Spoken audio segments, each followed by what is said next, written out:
what day is it? Wednesday, 22nd of Feb, 2023. In this evening's show, we are discussing last night's lacklustre performance at Ewood Park as Blackpool suffered another defeat and offered very little going forward, which worryingly added fuel to the fire that the theory that last Saturday's narrow victory against Stoke was a case of merely papering over the cracks.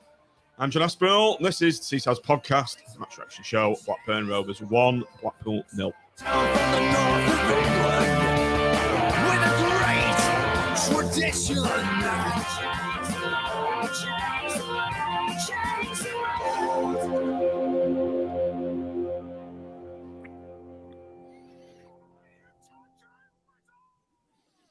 Good evening, everybody. Welcome back to the Seaside's podcast on a very depressing day after what we witnessed at Ewood Park last night. Nick, a sorry evening following the pool, and we've had many of them over the years, but that was one particularly depressing experience.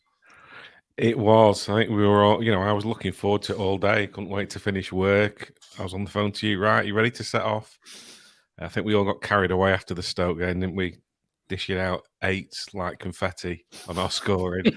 And yes, it's back down to the bump, isn't it? I think, throughout my Blackpool supporting career, it's been a theme where you go to a ground in hope with a big following and the performance on the pitch is lacklustre, to say the least. Do you know, Tim, I was putting the word terrible through a thesaurus before I wrote that. I was thinking, where's the great man when you need him? But it came up with lacklustre. I was going to put abysmal, but do you think that would have been too harsh? No, I think lacklustre probably sums it up. I must admit, I'll leave you for one podcast, and your scoring was on the optimistic side, I think it's fair to say, after a raggy win against Stoke, where we had one shot on, well, it wasn't on target, but it was deflected on target. So I must admit there's a few comments in the chat about your over enthusiastic. It's scoring. When what was it? First win in how many? 14. 14 This is what happens. You get giddy, don't you? You do get giddy. I think if you're winning every other week or picking up more points, you can probably be more realistic. But it was just like, we've won a game. Never mind. I'm sure we'll correct it tonight. What was I've funny, got to endorse Nick? what Nick just says though about I went on with Ash's tours from Polton, and we were really up for the night. And you turn up outside the ground, and everybody's up for it, and it'd have gone mental last night if we'd put in a performance, wouldn't it? But we are where we are today. It's been a bit of it's like having a huge hangover, isn't it? After a party, you feel like shit. So Perfect analogy, Tim. Mitch is normally the king of the analogy. That's how I felt today. I just felt like nothing, a bit depressed. It's just sort of like, I think we all know where we're going, don't we? Reading. Fleetwood and Forest Green. Not according to Raggy, though. Not according to Raggy. The eternal optimist. I want to have some whatever he puts on his sugar he puts on his breakfast. I need a bit of that, I think. Red Bull, Red Bull and cornflakes. It's quite funny. Just before we get onto the game, where I'm queuing up, and there's this surreal experience of Raggy coming in, flanked by 4 coppers, as like they were his security guards. So he looked like he was, you get to see one of these. We saw like Biden going to Ukraine. It was the equivalent of that. He was like came in as if he'd been chaperoned. He wasn't in trouble or anything. It was just, incredibly amusing to see him come in on his own by this side gate, flanked by Her Majesty's finest constabulary. Did you question him what was going on? I'm sure he'll be in the chat, no doubt. There was a very, as it always is with Raggy, there is an explanation and then there is Raggy's explanation. So I'm sure somewhere between the two there was an element of an element of truth, but I don't know. He came up with some story, and I'm not quite sure I believe him, but it looked brilliant the way he came through. I've got to say, and every credit to him. Let's see if he appears in the. Yeah, that we probably do need comments. the chapter and verse from himself. He was just big smiles on his face as always, and. Oh, just looking at Craig Perrin's comment there. Worst drive home, 135 miles, and not seeing one shot on target again. Nick, that's what I said to you as we got to the car, hiking to the top of that hill. We're both clutching our hearts. And I said, at least we've only got like a 30-minute drive home. How bad would it be to have a long drive home? Yeah, I feel for you, Craig, having to do that. Like you say, John, it was bad enough the short drive. Mind you, we parked that far away. We were halfway back to Blackpool when we got in the car. Yeah, there's nothing worse, is there? Because, like you say, you go there with loads of optimism, and the following was fantastic. We got to the ground relatively early, didn't we? Because we didn't have tickets, and the queues were absolutely massive then, and right the way up to kickoff. Really, really good following, and like I said before, unfortunately, the performance on the pitch didn't match up to what was in the away end. Massive queues again. Same last year, wasn't it? What's going on at that club?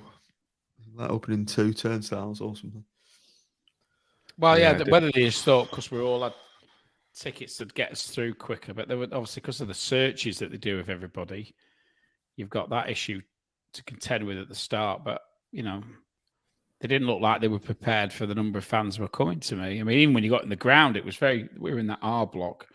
It was incredibly packed in there, and there's no way that there was enough space in that area to seat everybody. So what do you reckon the turnout was? About 3,000, maybe a bit less? Yeah, I think it was just over 3, I think. And there's probably like us, John, there's a lot who were waiting until after the Stoke game before deciding, kind of last minute. And there's probably, how many we'd sold tickets? We'd sold 2, 4, 2, 3, something, hadn't we? So there was plenty queuing up to buy tickets. Yeah. So I'd say 3,000, maybe a shade over, but it was, but it ended up being quite a damp squid of an atmosphere, didn't it? Because it was of what went on as we're going to go to discuss what went on the pitch, where you'd have actually, you thought it would have been incredible.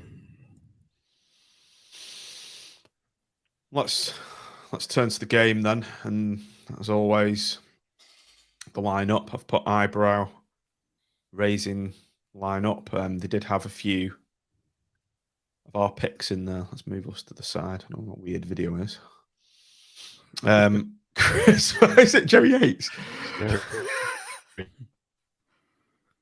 Just read it out, Nick, while I remove that. Chris Maxwell, Jordan Gabriel, Callum Connolly, Curtis Nelson, Dom Tom, Sir Kenneth Dougal, Charlie Patino, Sonny Carey, Ian Poveda, Morgan Rogers, and Jerry Yates. Tim, comments on that when you saw it? As always, surprised in a number of respects. I think the initial thoughts were that Fiorini had gone off, at least because I've been busy this week, so I've not been able to keep track of things the way I might normally do. But I thought Fiorini would have been back in. Didn't realise he's presumably injured again. No, he's just rested. What, completely rested from the squad? Yeah. Okay. Well, we picked Lyons on the left, and we wanted Gabriel in on the right. So we got Gabriel, but the return of Dom Thompson was weird, to say the least. Yeah, well, obviously he'd come on against Stoke, and to be fair, I thought he'd done quite well there against Stoke. But to drop Hubby and Lyons to favour him seemed, how can I put it, ill-advised would be my summation of that one. It just didn't stack up to me at all. I couldn't get my head around it. I thought maybe, bearing in mind, if we'd lost Fiorini and bearing in mind what we've seen from Patino and Carey, that they don't seem to work together, I think it's pretty damn obvious that you can't play both, particularly if you're then going to play the likes of Paveda or Bowler or to a lesser degree Rodgers. I think Rodgers does track a bit. We need 2 strong midfield players, and perhaps, I mean, my gut reaction was, and this was before, not after, was that Connolly should have moved up into midfield, and that we should have played Hubby. I didn't know whether, I presumed Thornley's injured with him not being involved, but I wasn't. We don't get a lot of communication, do we, about what's going on with some of them? But so, but on the basis that Judd is injured, then to a certain degree his hands were a degree tied. But Connolly into midfield, and then Hubby playing centre back with Nelson would have been the logical choice. With Lyons, then why drop Lyons? I mean, he's a 22-year-old lad. He doesn't need to be rested. He's missed 3 months over the period from November to January, so he should be fresh as a daisy. Yeah. Nick, as I said to you when that came out, my heart just dropped as soon as I saw that midfield. Patino, Carey and Dougal in there. I was like, oh, for fuck's sake. Particularly Patino. He shouldn't be starting. Shouldn't be anywhere near the starting 11. No, I think we were both of the same mind, weren't we? Midfield was where the problem. Same as Tim, though. I think we were probably, who, like Tim said, did do well. He came against Stoke, but again hasn't really featured a lot. And then all of a sudden he's starting away at Blackburn, who, depending on which Blackburn turn up, can be good or average. I think they've only drawn twice all season, so you think you get one or the other with them. But even so, it was a bit of a surprise. And that midfield, as it proved and has done for quite a few games in the season, that there just isn't enough, I suppose, bite in there in the first place to, somebody to control the game, but also someone to play a forward pass and get us moving forward and building attack. So it's a two-way thing. You're not creating anything going forward, and there's not a lot defensively to protect the defence as well. So, and Blackburn weren't great at all, but they didn't need to be. They didn't really need to get out of second or third gear because we weren't causing them any problems. Tim, just moving on to the formation from what Nick's just said there, surely it's the obvious thing to do is play a 4-2-3-1, given the fact we've got very scarce resources in midfield. Connolly and Other in there with him, probably Dougal, he was shite yesterday, but Connolly and Dougal in the 2 there, and you play your 4-2-3-1. Seems the obvious thing to do, but as the game started, I was still trying to work out how this set up, and it just looked like, I don't know, some weird 4-3-3, and it was... I'm not. Just to deal with that Dougal point. I know him, the presence of his fan club, but I don't think he did have a great game last night. But you do wonder sometimes whether you end up being a product of the players around you. And I suspect my gut reaction is that Dougal and Connolly, or Dougal and Fiorini, or Dougal and God forbid Stewart ever turns up again, or Bridcut, all would work. But it's the fact that you've got 2 relative lightweights in the mix in there, and I think you end up getting dragged down to their level. To not their level's the wrong thing, but collectively, it's like when you're the more than the sum of your parts, which is the expression, isn't it? In this case, it's you're less than the sum of your parts because the 3 just doesn't work. And I think as the game goes on, as it becomes apparent that it isn't working, you effectively, psychologically, you get dragged down to a base level that you wouldn't normally be operating at. And I've not watched the game back, so it's and I was actually watching it from quite a low position on the pitch, which doesn't always help with a view to seeing what's going on at different parts in the game. But I think I would hold my hand up. There's not a lot to watch back though, Tim. I've watched highlights. And I think somebody said in the highlights. Our highlight was watching Dom Thompson fall over as he took a throw in. It nearly works though. That maybe we should do it again. Like the shuttlecocks, unlike the shuttlecock. And but yeah, I just Yeah. So yeah. We've been championing the sort of 4-2-3-1 formation as the way to go, haven't we? And but you do need two rock solid centre midfields for that to work. It doesn't work with Patino in there, and it doesn't work with Carey in there. To be fair, I've said I was writing my notes at lunchtime today, and top of it, I've put Kenny's fine with another from the players you've listed there. If he's got a Fiorini, if he's got Kevin Stewart, Keshi, Bridcut, then Kenny can just do his stuff, and the other person can do the more attacking side. It's like when you're doing something, and let's say you. And I'm not dissing Patino from this, but if you're having to do something and mind somebody while you're doing it, it's going to detract you from what you should be doing. So, if you're it's hard to put it in context here, but whatever you're doing, if you're effectively I've got somebody along with work experience or something, then your output drops 30% because you always have to think, right, well, what's he? I've got to keep him occupied. I've got to look after him. Rather than just doing your own job and performing to your optimum, you're distracted, and you're distracted maybe because they're out of position. Maybe you're distracted because they go, they don't put a tackle in when they should do. So you're having to come across and put a tackle in, and then you're losing your position. So I'm not completely defending Dougal, but I do think, you see the best of him when he's playing with somebody with experience alongside him. And he's experienced, and Conley's experienced, and Freerin is not, but he's shown that he's got certain qualities. Stewart's experienced, Bridcut's experienced. So that's when you see the best of him. I don't think you see better of him when he's covering for Patino. Mm-hmm. And to a lesser degree, Carey. I think both of them are still quite immature footballers, aren't they? The good analogy, Tim. I'm full of them tonight, aren't I? I'm the king of analogies. The king of analogy is watching on Twitch. He said it's like trying to do something when you got to babysit. It's pretty similar. Exactly. And it actually Mitch has put it slightly more eloquently than I was doing. I was struggling for the correct one, but babysitting is probably in a slightly disparaging way to the two players, the better analogy. I know Pete isn't the president or vice president of the Kenny Dougal fan club. So he's the president of the anti-Kenny Dougal fan club. Yes. I thought it was going to be harsh on Dougal, but you're right, Tim. I never thought of that. You've got me thinking about it. You're right.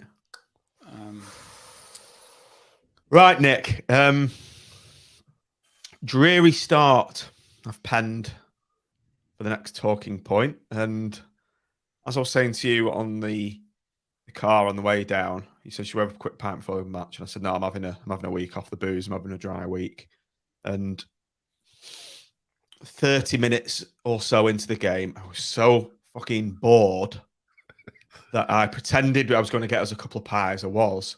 But my secret plan was to go down there and have a half and just power it down in 3 gulps, just to kind of wake me up a bit to the awful fare that was on show on the pitch for the first half an hour. It was dull, boring, insipid. Insipid's a good one, John. Insipid, yeah. Like that. Well, I've been on a Do you not think actually the first 10 minutes or so was all right? I sort of... Considering what the rest was, yeah. Yeah, I think it was the best. That was the best. Yeah. Yeah. I don't know what words I'm going to use for the end of the game then. For the following, we were sort of, at least we played it on the floor, and we actually seemed to compete in the first 10 minutes, and then it rapidly dropped off the scale after that. I think the first 10 minutes was the best. And that's been the story of the season, hasn't it? A lot. We start off with a reasonable tempo, and then 10, 15 minutes in, the opposition are like, right, we've worked them out now. Let's start going about our business, and invariably they're better at it than we are. And they just look more comfortable on the ball. When you think they had, I think that's our second choice keeper, that decent midfielder who was very good against us in the home game wasn't playing. Wharton, I think it is. Dak and Diaz both out up front. We're probably not going to have a better chance to go there and get on the front foot and try and get something out of the game. And as that half went on, they just came more and more into it, and it wasn't a massive surprise when they hit the back of the net. Dolan goal on 30 minutes. Tim, Nick and I were commenting that this guy looks like a threat. He looks dangerous, zipping around the place. Just left to run into the box on his own, unopposed. And I think I counted 5 Blackpool players marking no one. I think Dougal Petrino just not tracked him really. I just quickly watched. I mean, I think the lethargy, and I think there was a lethargy in the build up to that goal, starts with Thompson, who I think thought the ball that went out wide was going out and probably didn't close down that space anything like quickly enough, which meant there was effectively a free, decent cross to be fair, but free cross into the middle. And I've got to say, and I only got to, because I only finished work about 15 minutes ago, and I had a quick look at these short highlights. It looked to me like Dougal didn't pick up the run, and it was a fairly crisp but equally quite simple finish, I thought, and good goal from their perspective, but so preventable from ours. I thought, starting with. Because I thought Thompson was garbage, I've got to say, and I quite liked it at the beginning of the season. Thought he was awful all game, and his lethargy starts the move for them, and nobody picked up. It is quite. If I'm going to defend anybody, it is when you're in midfield and the ball's coming in. It's a lot easier to attack the ball than it is to defend the ball. So if you've got defenders coming out to meet it, then the position's reversed. So it is as somebody's attacking, very, very difficult. If you're the same side of the ball as them or alongside them, it's quite difficult to defend.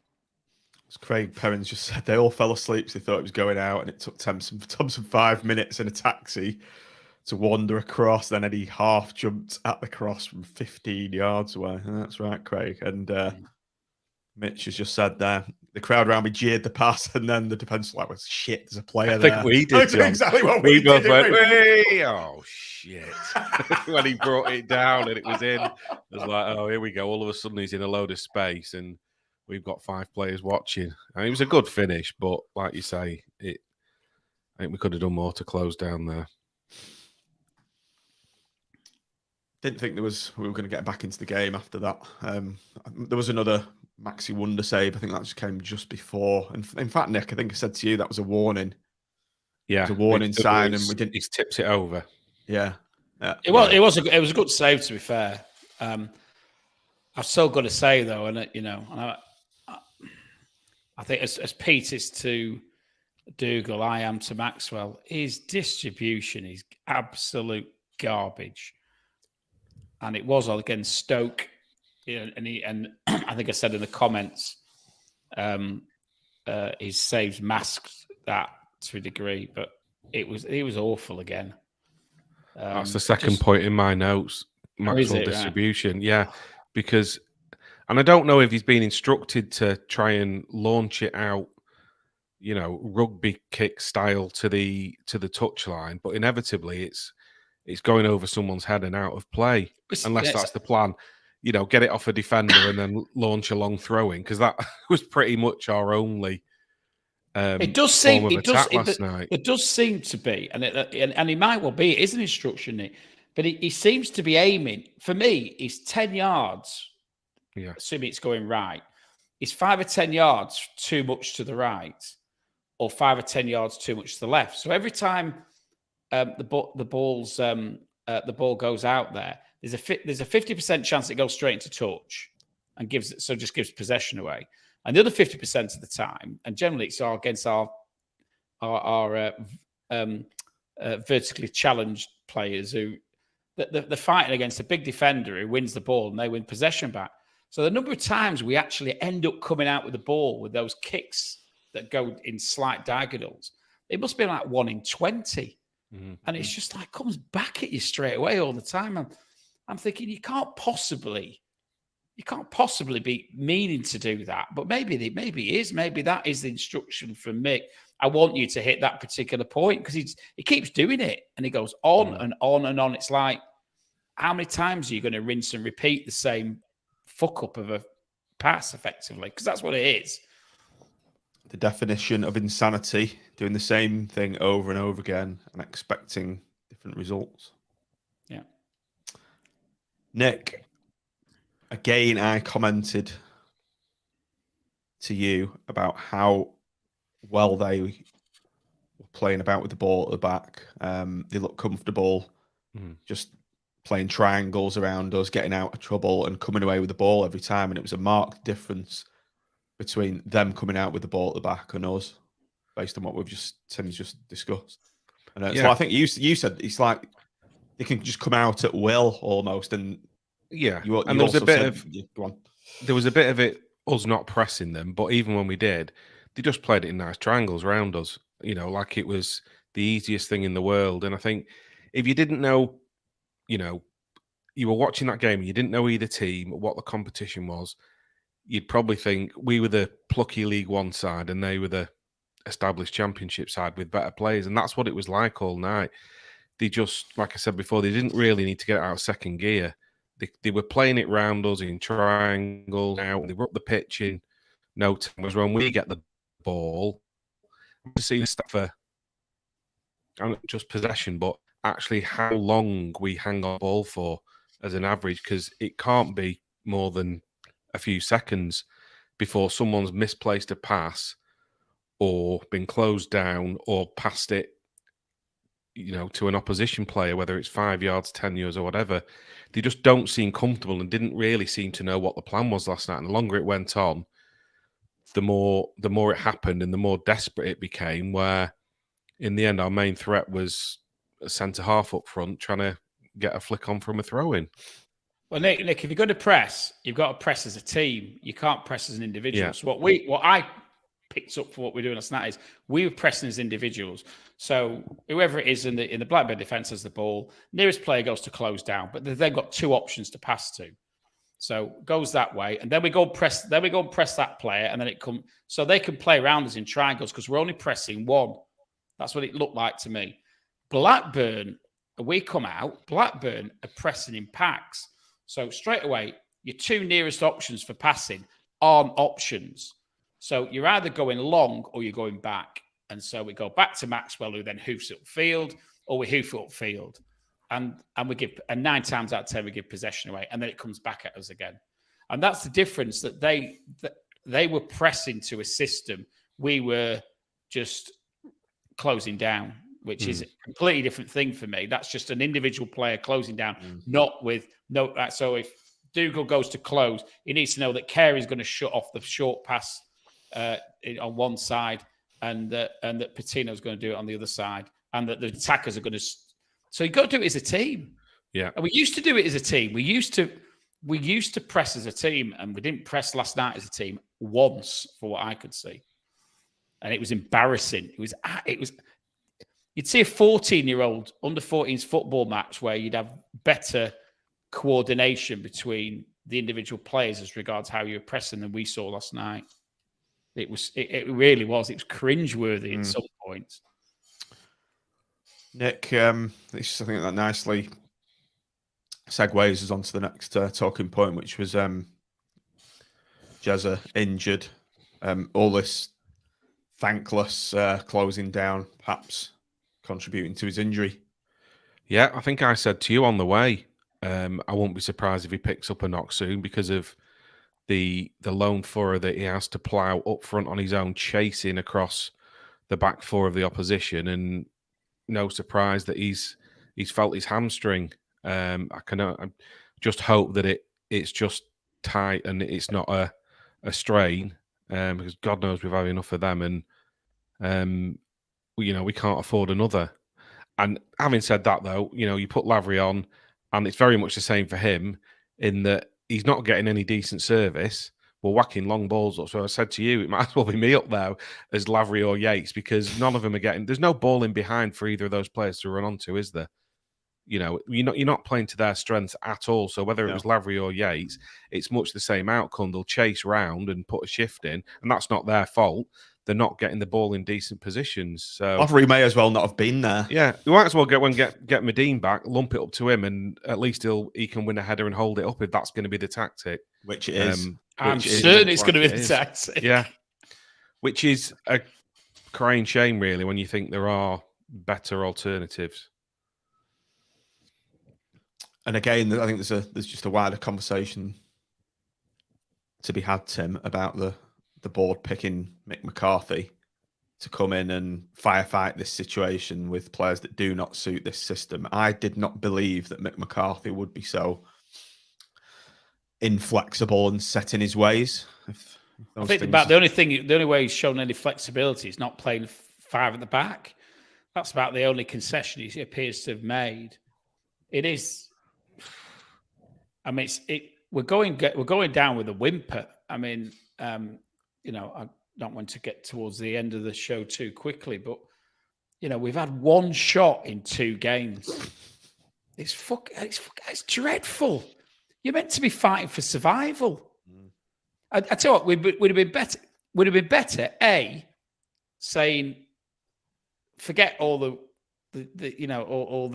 doom mongerers. We'll stick with Appleton because we've actually brought a few players in who he wants, and let's give him a chance to bed him in. Because I tell you what, I'm convinced we'd have had more points under Appleton than we've had under McCarthy.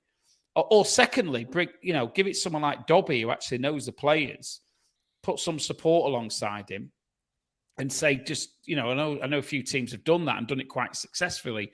Bournemouth have done, Wigan have done in the past, haven't they? Where they've promoted somebody from within and they've had a reasonable reaction because they know the players and they get the best out of them. McCarthy seems to be coming in almost like he's on a, he's on a grammar course to work out who our best players are. But the problem is we haven't got the games available for him to learn who can actually defend and who can't.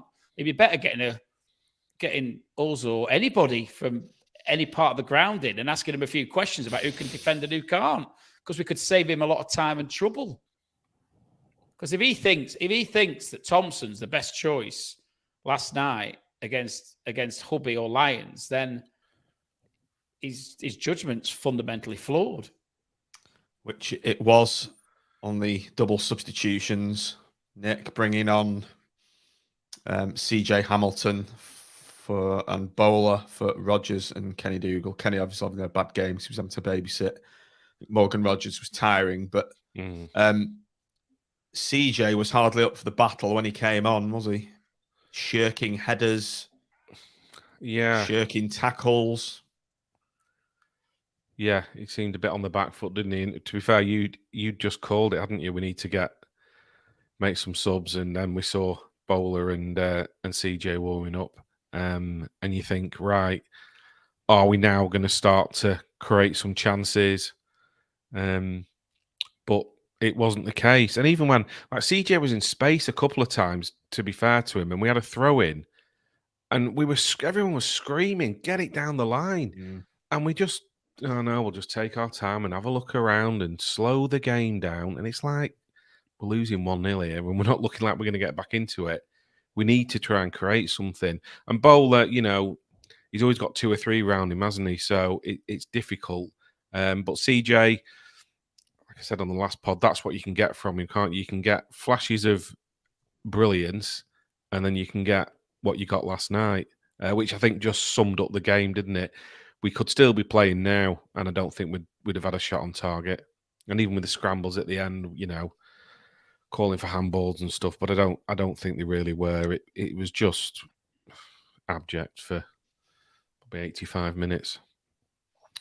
Tim, firstly, your thoughts on subs. I'm sure you've got plenty to say about CJ Hamilton. The subs didn't really have much of a positive effect on the game. Blackburn should have scored probably at least 2 more before the end of the game, and the subs didn't have any effect whatsoever.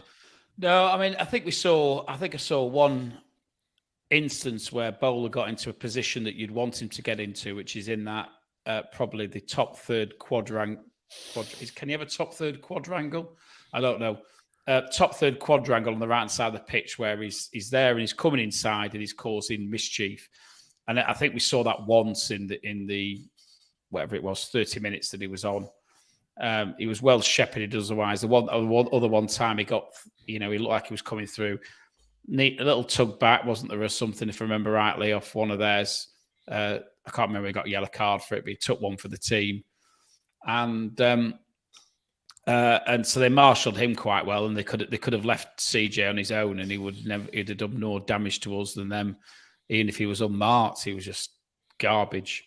So it was a very, very worrying performance on many levels, because, and I will make one.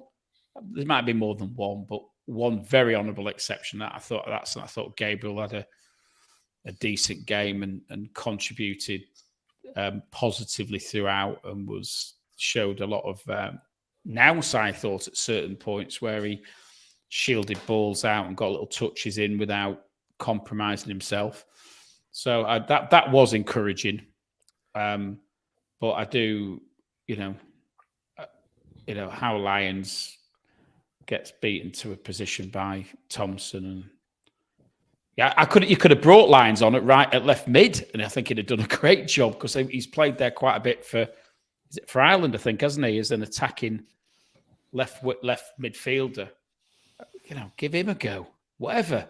But we just seem to be rinse and repeat and trying the same old things. I think we're down. I think we're doomed with Mick McCarthy in charge. I think he's just not got the flexibility to get the best out of these players. I think he's too one-dimensional. I think he's quite stubborn. I think he thinks he can do things a certain way, and the sage, the podcast sage that is Raggy, I think probably calls it right. Where I think he's used to coming in and basically with players who can't play and getting them just to defend and hit long balls, but actually it just doesn't. That's the worst thing you can do with our players. The worst thing you can do is chuck long balls up, because we haven't got anybody who can actually hold it up. Medine probably been an exception, and he's obviously missed thick end of 4 games. But then we become ultra one-dimensional when Medine's there. Not Medine's fault. 100%. Starting at Reading on Saturday, he'll be in, and it'll just be chuck the ball up to him, and we'll be just feeding off whatever scraps we can get around him. Medine's more than that as well. He's a better player than that. Of course he is. But that's what it'll be. Yeah. I'm quite glad I'm not going to be watching it on Saturday, because I'm going to be watching foreign football, and I think I need it, because I just need a break from it, because I'm just... Yeah. Are you off to Germany? Spain. The rain in Spain falls mainly on the plane, I think it is, when I'm there. It's been cracking the flags this week, and it starts pissing it down on Saturday when we get there. Right, Nick, 2 more things to talk about before we put this sorry affair to bed. One shot, in brackets, off target, came from nice little run down the left from Dom Thompson, played into Josh Bowler under pressure. He's almost hit the corner flag with his shot. Should have done better on his left foot. Blazed it wide. You got to hit the target at least. Make a save. Yeah, it came at him quite quickly, but yeah, you think he could have done better in that position, but I think it just summed the night up, didn't it? The way it was going, we never looked like we were going to get into it. I think there was another shot during one of the scrambles, wasn't there, where Carey was in a decent position and he sliced it as well. So yeah. That, Terry's not getting that tune out of our forward players at the moment, is he? No, considering Mick said he would improve the strikers. It just summed the night up, didn't it, really?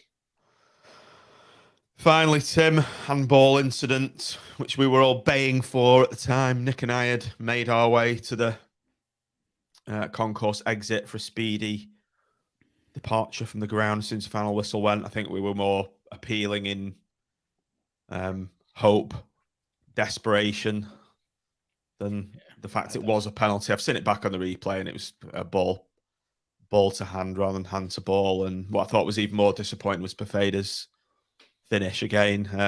Woeful. Woeful. It was probably one of the best chances we had all game. And I was speaking to Luca during the game, and he speaks to a few of the players, and they just say, like, the stuff that Perfader does in training is just like, you can't believe how good he is. But he does have a tendency, and whether it's because he's frustrated or what, and this might be part of the reason why he's not been playing, but he just has a tendency to pull out some real awful football. I mean, I remember when he took that free kick. Was it at Middlesbrough, wasn't it? And, the chip at Middlesbrough as well. Was it Middlesbrough? At least the chip was at least Southampton on it. Southampton. Sorry, yeah. The chip, to be fair, was decent football, and half the time the keeper wouldn't have saved it and had gone in. But at Middlesbrough, at the end, he had a free kick and he absolutely ballooned it. It was like Russell Coughlin-esque in the way it ballooned over the bar, and it was again like that last night. It's like the lack of technique that he showed in that instance was like quite mind-boggling how bad it was, because he actually had a clean shot on goal, and if he'd hit the target, it'd have probably gone in. Yeah. So that was extremely frustrating. So I can't say I was overly surprised about the handball claim, because, like you say, it's in a melee. The ball's baying in desperation. David Dixon's just said that's a good one. Exactly. Thing is, if we'd got a penalty, we'd have missed it anyway, wouldn't we? Yeah. Just going back to Perfader before we do the player ratings, then he played him out wide, and that's not his best position, as we can all tell him. There was those 2 games when he played in the number 10. He was brilliant. He was a world beater. He's had those 2 games in that position, and he's never played him there since. Neither did Appleton. Yeah, it's bizarre, isn't it? He doesn't play for God knows how long, and then when he does play him, he plays him out of position. He brings Bowler in and plays Bowler out of position and gets the just desserts for that, which is a crap performance by somebody at Middlesbrough, I'm thinking of, when he didn't tackle once and didn't head the ball and was probably the most woeful Bowler performance you've ever seen. And it is like somebody learning on the job. And I'm thinking, for fuck's sake, when you've been managing the length of time he has, you think he would know or ensure that he knew that the players we've got and what they can and can't do inside out. You think these are basics? Yeah. These are basics. Bowler can't play centre midfield. Perfader ain't very good out wide. Patino can't play with Carey. Carey Thompson isn't very good. Maxwell can't kick. These, we could give him a list, couldn't we? He hates flair players, Craig. He does. He hates them. Hates Bowler. But but then when he does have a flair play, he just plays him in completely the wrong position. It's just mental. We're doomed, aren't we? We're doomed. We are. Was it Private Fraser, wasn't it? We're doomed, I tell you. I can't do the Scottish accent. Raggy says we've only got to win 6 home games. I can't see where they're coming from. 6 wins. 6 games. No. You do wonder. 7 all season.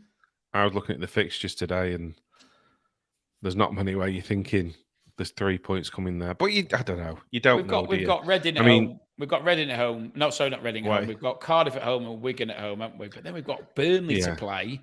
That's write that off straight away. I might not even go to that. It'll be embarrassing. Can't have my cousins taking the piss out of me. I mean, you've got probably Fiorini featuring on Saturday, haven't you? Which, has to make a difference. I don't know how far away. I'm not going to mention Stewart, but Bridcut is, whether he's even getting close. I don't know. I mean, if you get 1 or 2 of those back, it looks a little bit different. End of March, the all end of March, Nick. All right. So it's probably too late then. It's long throws to Big Gaz between now and then, and hopefully it bounces off someone and there's someone there to poke it in the back of the net. I wouldn't mind a 4-4-2. That is going to be the. Wouldn't mind a 4-4-2 with Gary and the plan. Jezza, but Jezza's injured now, isn't he?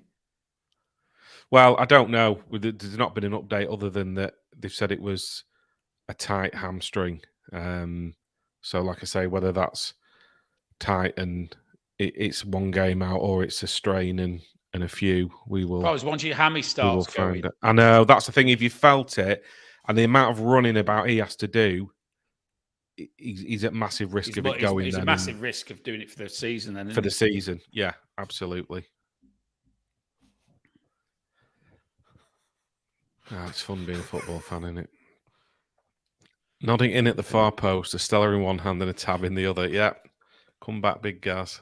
All is forgiven. You know, after he got sent off, we were all saying, I don't want to see him in a Blackpool shirt again. And, come back, Gaz. We need him. We need I'll open your Stella for you. I like your tab. All is forgiven.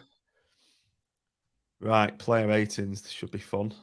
Tim, you can start with Chris Maxwell. Let's whiz through these. He did pull off a couple of good saves. 5. Jordan Gabriel, Nick, a bright spark in a very dark performance. Yeah. It's still slim pickings, though, isn't it? I think even then. I'll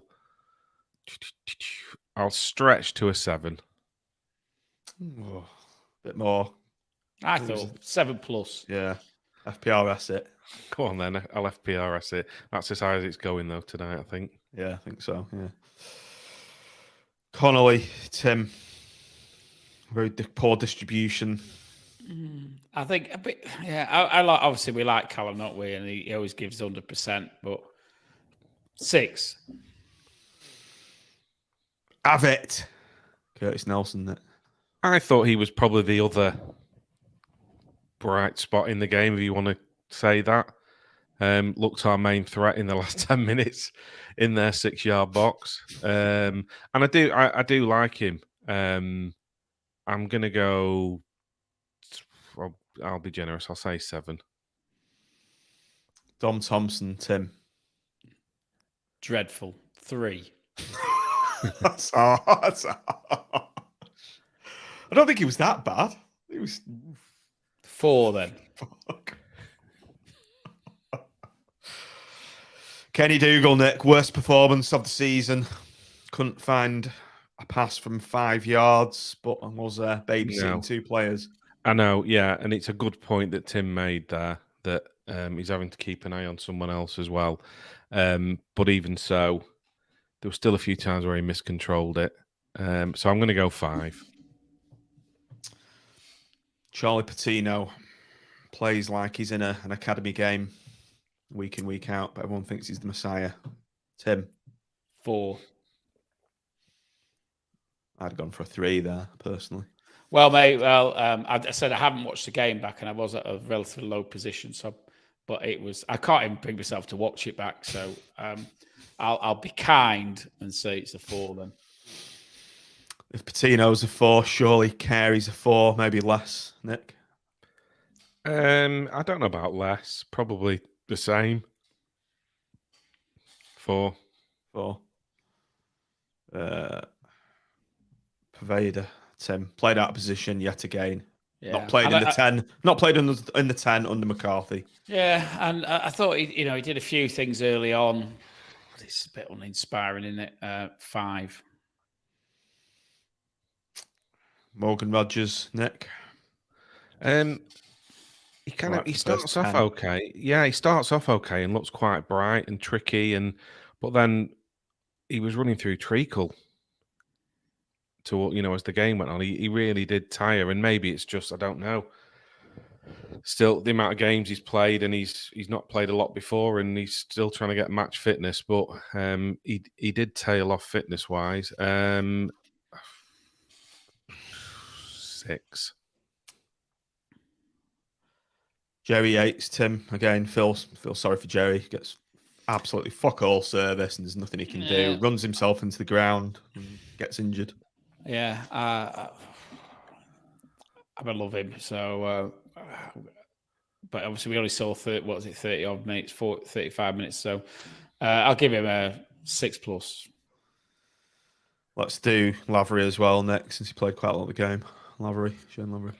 Probably the same, because like Tim just said with Yates, it's it's quite a bit of running about. I don't know. 6 minus. We're getting lethargy doing these scores. It was that bad, isn't it? It's like, well, it was, isn't it? There's not a lot. There's not a lot to get excited about, is there? no. There's zero positives to take away from that evening. Nothing. Unless anyone in the comments can give me anything positive to take away from that. Dom Tom's long throws.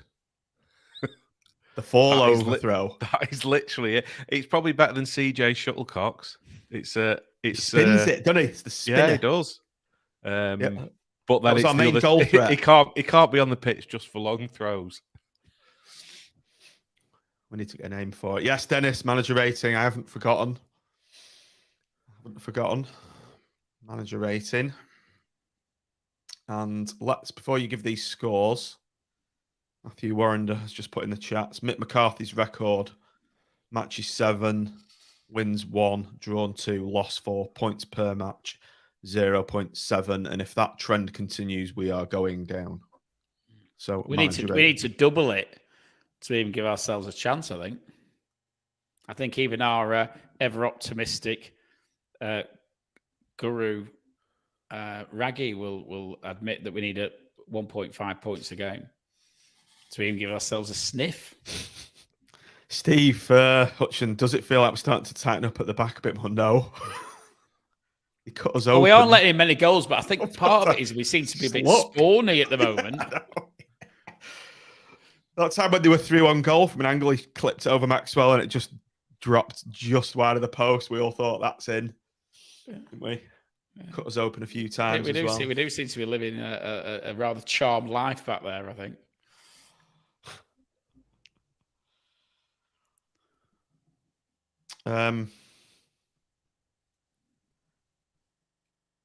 What we on? Manager rating. Yeah. Go on, Nick. Well, we were praising him after Stoke, weren't we? With the substitutions and stuff. Again, we might have been a bit generous there. Giddy, I think's the expression. Yes, giddy. Well, like I said, first win in 14. It's hard not to get carried away, and I suppose we shouldn't get too down when we have a poor performance. But again, it's difficult not to, isn't it? When it's as poor as it was last night. I will give him a 4, and that's probably generous. It is. I'd have given him a 2. 3- could do better. A few people in the comments. -10 from Craig. 2 from Matthew Warrender. Anyone else before we go? Harry Wake says go to the pub and have a few beers instead of this podcast. Yeah, we're a bit depressing, aren't we, tonight, Harry? Off you go then, Harry. Right. What's next? Man of the match. There should be a laugh. I think there's only one. Got to be Jordan, isn't it? It's got to be, yeah. Only one contender for me. That's Jordan Gabriel, who solid at the back and looked to make things happen. Yeah, or Nelson. I think it was probably between those two. But again, it's slim pickings, isn't it? But we'll go with Jordan Gabriel. Tim?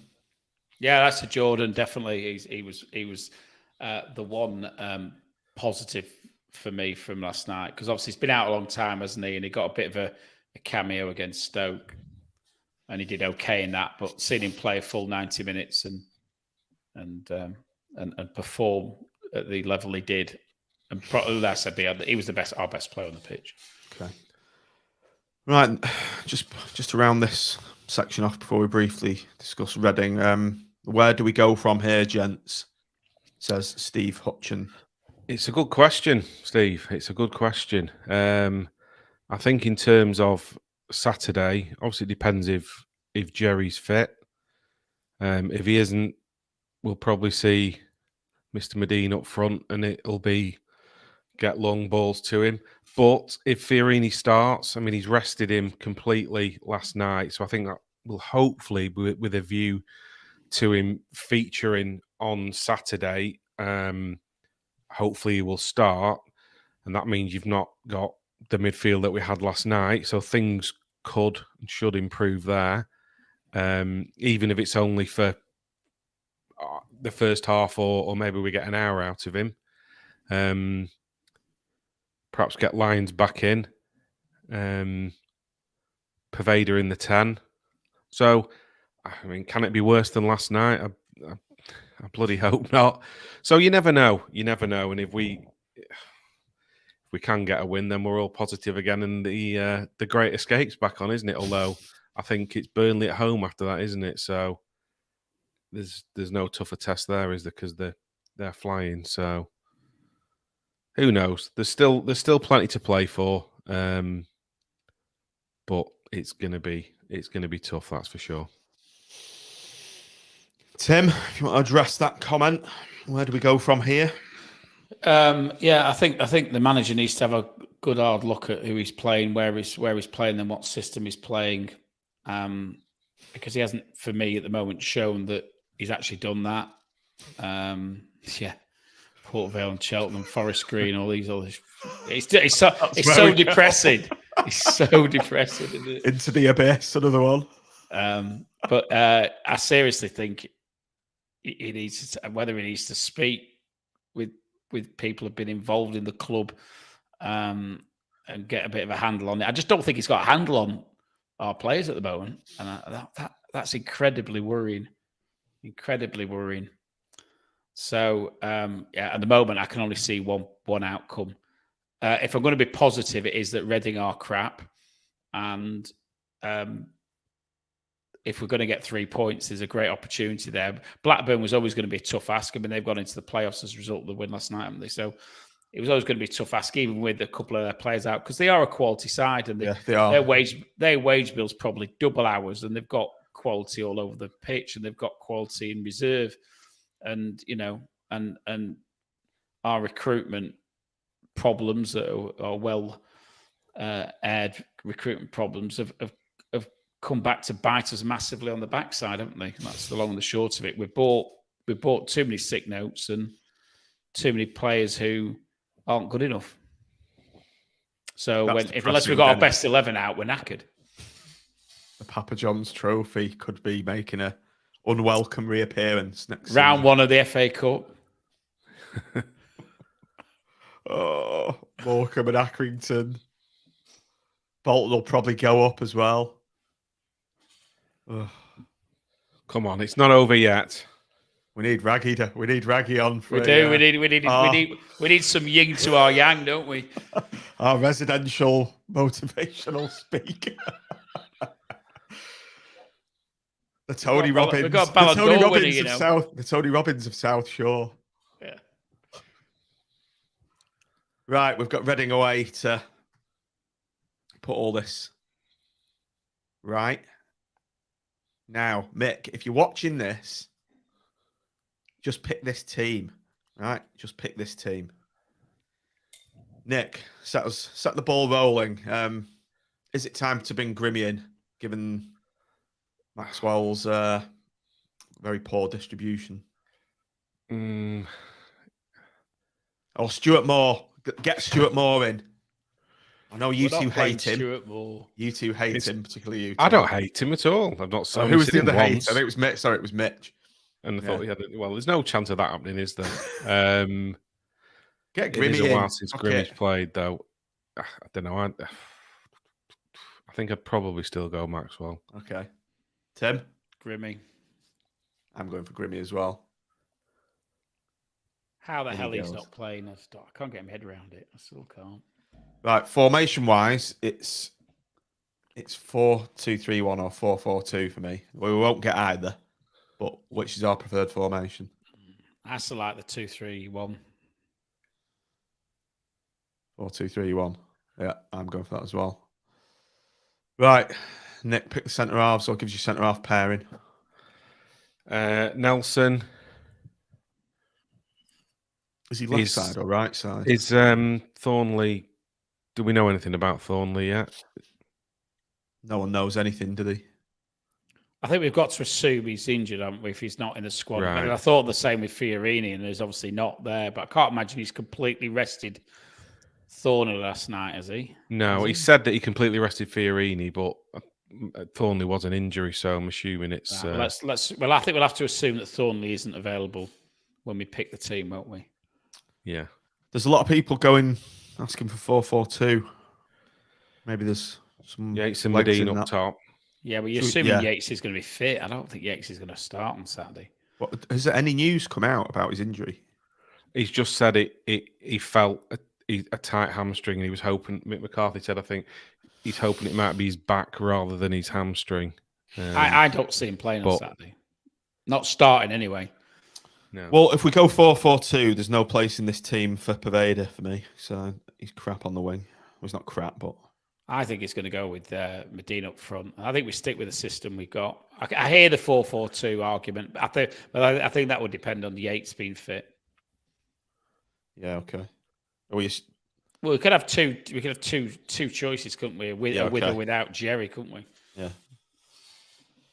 Well, things with the centre half pairing, I think Conley needs to go into the midfield. That's what I was asking about Thornley. Should we put Conley in the midfield to start with? As one of these twos. Conley and Dougal picks itself, really, doesn't it? Mm. Yeah. I don't want Patino or Cario anywhere near this team. So with that in mind, we're having Lyons as left back and Gabriel as right back. Yeah.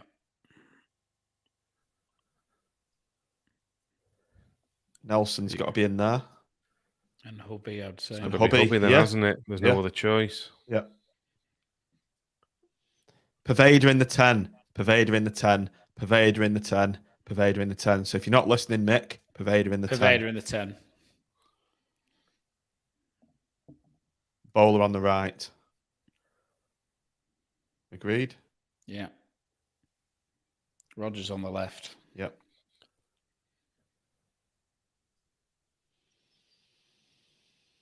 I'm up for having Big Gaz back there if Jerry's not fit. Well, I think this team assumes Jerry's not fit, I think. Yeah. What about Fiorini? Yeah, no. Oh, yeah, we've got that point, haven't we? We should go back because I suspect Fiorini might be fit. If he is, he's coming in for Dougal. Yeah. Tim? Yeah, I don't. Yeah, I know that's our team, isn't it? So yeah. Yeah. I'd agree with that. If in this system, aren't we best with a more mobile number 9? You probably are. Lavery gets the nod for me if Yates isn't fit. I would probably go with Medina because I just think he'll hold the ball up for us more and maybe allow Rogers, Pervader, and Bowler to play off him a bit more. Maybe. But the concern is whether we play Medina or we don't play Medina, we're still going to lump it from the back to the front. It's good that, you are right, Tim. It's good to have that option and have the others playing off him. And I don't think Yates is probably going. I think if you're putting it out, just make it clear it's assuming Yates isn't. Yeah. Not dropping him, are we? But I like Tim's reasoning there. But again, look at that. If you saw that line up, you'd be positive, wouldn't you? But it'll be nothing like that. No. I think we'll find CJ back in on CJ and Patino, guaranteed. CJ and Patino and Thompson and Carey and Maxwell.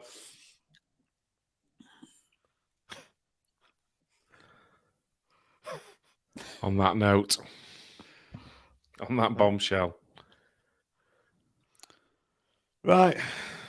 Let's go. I'll put that on Twitter in a minute. And I'm going to mention, I know you said we shouldn't, but structured dialogue meeting now moved to a week on Friday. And I think you two guys should get yourselves on there, get yourselves down, then you can report back to us what Simon and Brett and Ben have actually got to say for the situation we find ourselves in. So you're going to commit to applying? Yeah. Well, representing the Seasides podcast, me and Nick. Yeah, sorry, I'm just reading the thread on the reason Raggy's not on tonight. He's watching the Armfield Club in the Lancashire Cup, Lancashire FA. It's back in Blackburn. I got a minute. Yeah, final at Darwin FC. Currently 1-1. So hopefully they can win it. Good luck to the Armfield Club on that. Bring it home, boys. Let's have something to cheer about. Yeah. Some semblance of positivity. Just match predictions. I'm just trying to get something else on screen. I'll go 1-1. 2-0 defeat. Is that with our team or Mick's team? Let's do 2 again. Nick our team. Lose. Nick our team and Mick's 1-1. 1-1 with our team. 2-0 defeat with what we'll probably pick. Tim? I'll go for a cheeky 1-0 win for us with our team. And a 2-0 defeat with the team he'll actually put out. 2-0 win for our team. 2-0 defeat with the team he puts out. And on a brighter note, just before we go, let's have a look at this. This is quality. What is that? Let's go full screen. That is by Ant Stephen, who this did the rounds on Twitter, who's done, he's obviously got some AR Pixar tool, and it's done all the team. And now he's done us. So that is us. As I look like Prince Harry. I've got a ginger beard. John looks like a potato. A robot potato. Yeah. Tim's got a little teddy bear. Where's the teddy bear come from? Oh, that's cheered me up. There's some good ones. There's some good ones of the players that Marvin Ekpateta looked quality, and he looked like Mo Farah. He's that thin and with bulging eyes, and Kenny Dougal basically is a he looked like a donkey, but it was a kangaroo, I think. So it's definitely worth having a look. It's hilarious. I haven't seen the one of, I presume there's some of the management. I know I've seen the one of Brett Geraghty that looks an absolute spitting image of him. Tim, you've got your hair dyed brown there. I know I don't. Well, my hair is brown, but I don't see myself in that at all. But then again, you never do of yourself, do you? I've got to say, I don't see anything in Nick either. He looks like no. He looks like like a ginger Captain Birdseye. Oh dear. Right. Well, that was a good laugh to end the evening on. Yeah. Anything else before we go? Anything else to add? No. We need some positivity, don't we? And hopefully Saturday's going to bring it. Come on, never give up. If he plays our team, we've got something to look forward to. If he plays a Mick team, we haven't got much to look forward to. So, yeah, I think we'll leave it there. Tim, Nick, just stay on before the end because I need to capture your local audio.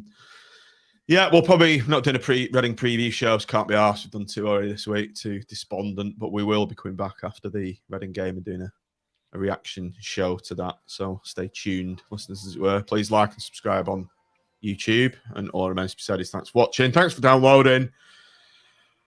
And up the pool. Up the pool.